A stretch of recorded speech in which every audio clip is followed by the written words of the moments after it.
Please be aware that today's lesson includes an image of a dead animal, which some viewers may find upsetting.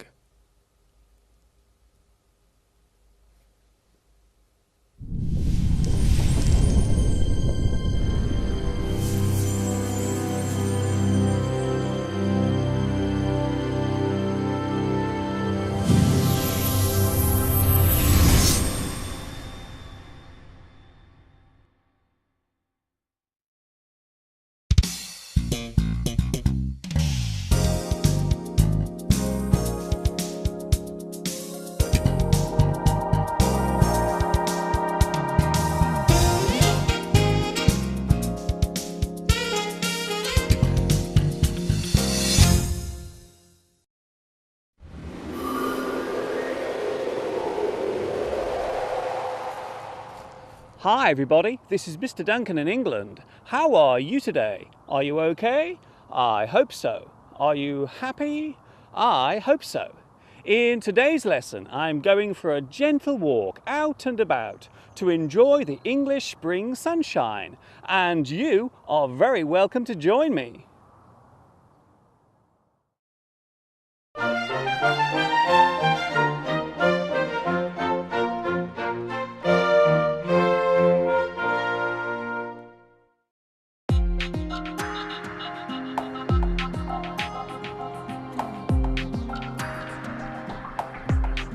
In England, spring usually begins in early March, although the season itself can feel quite different from year to year, especially if the previous winter was a harsh one.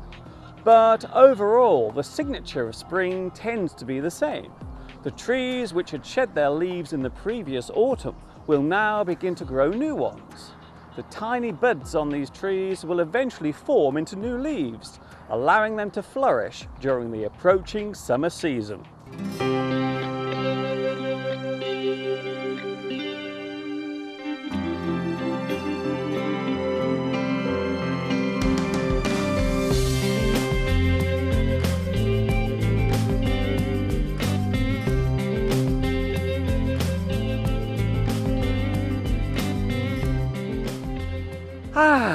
There is nothing like the feeling of walking out on a spring day. This season marks a new beginning, the season of birth and rejuvenation.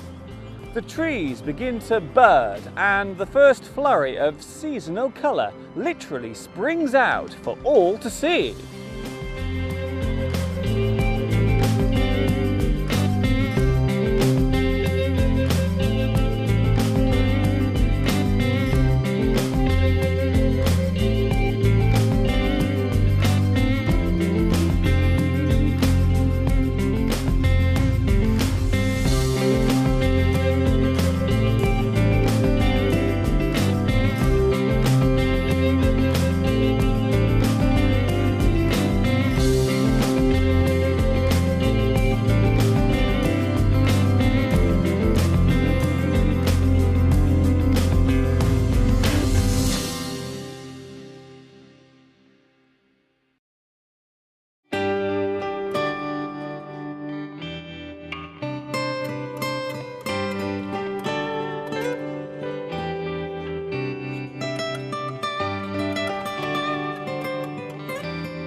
Of course, springtime here in England would not be complete without mentioning the flower that has become synonymous with this particular season, the daffodil.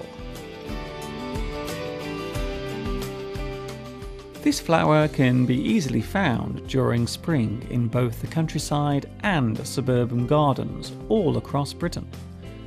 There are many different varieties to be found here, the most common one displaying an all-yellow flower head. It is called the King Alfred Narcissus. There is even a miniature daffodil, which originally grew in Portugal and Spain. The poet William Wordsworth immortalised the daffodil in verse with his famous poem simply entitled Daffodils. I wandered lonely as a cloud that floats on high o'er vale and hills, when all at once I saw a crowd, a host of golden daffodils, beside the lake, beneath the trees, fluttering and dancing in the breeze.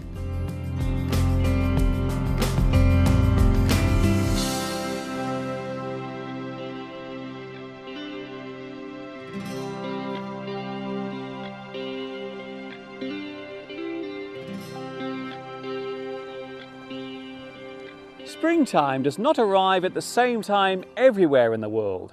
For example, springtime in Australia comes as we in England prepare for winter. Countries in the northern hemisphere experience spring near the start of each new year, while those living in the southern hemisphere experience spring towards the end.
During the cold winter months, some creatures will go to sleep. We call this hibernation. This happens because food tends to be scarce during the winter season. During early spring, these animals will wake up again. Creatures that hibernate include bats, dormice, hedgehogs, and many types of insects. Although most birds do not hibernate, there is in fact one that does. It is called the porwheel and can be found in certain parts of the USA.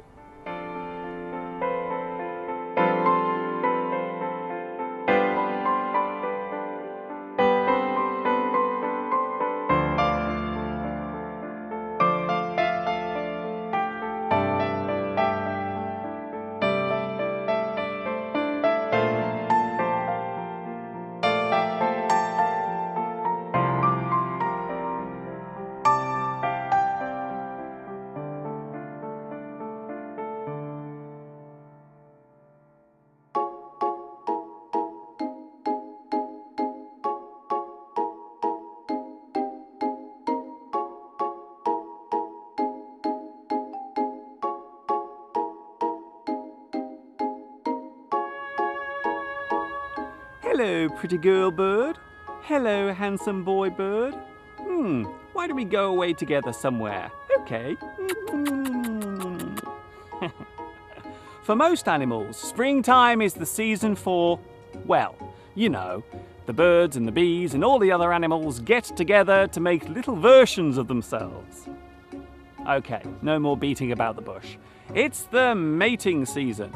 For example, many birds will begin to build nests using old twigs, mud, and dead leaves.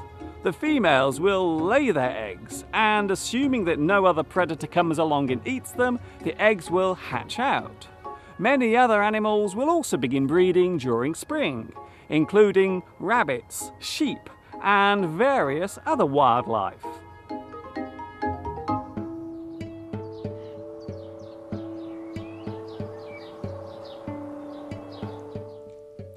Here we have a family of starlings living in the roof space of a house.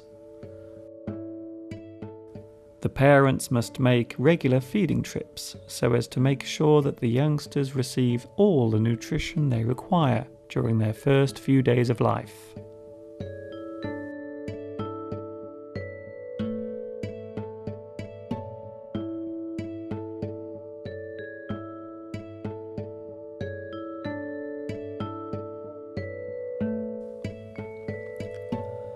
A nest of baby house martins living under the eaves of my house wait impatiently for their next meal.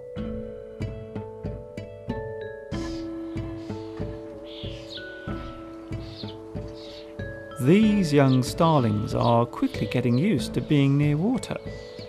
Birds, young and old, love water. They drink it and bathe in it, quite often doing both at the same time.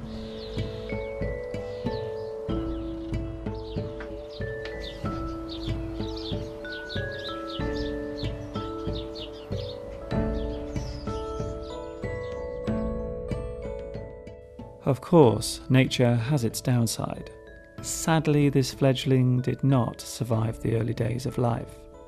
The harsh reality of nature is one we all have to experience at some point. Some survive, while sadly others do not.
Of course, the best thing of all about springtime is that it is closely followed by the most glorious season of all, the golden months when we can all go outside and soak up the warm sunshine and enjoy the calm evening breeze. Yes, of course, I'm talking about summer. But I'll save that particular season for another lesson.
That is all from me for this spring day. I hope you have enjoyed the sights and sounds of this lesson, and I will see you all again very soon. This is Mr. Duncan in England saying, enjoy the sunny days wherever you are in the world. Thank you for watching me, teaching you. And of course, ta-ta for now.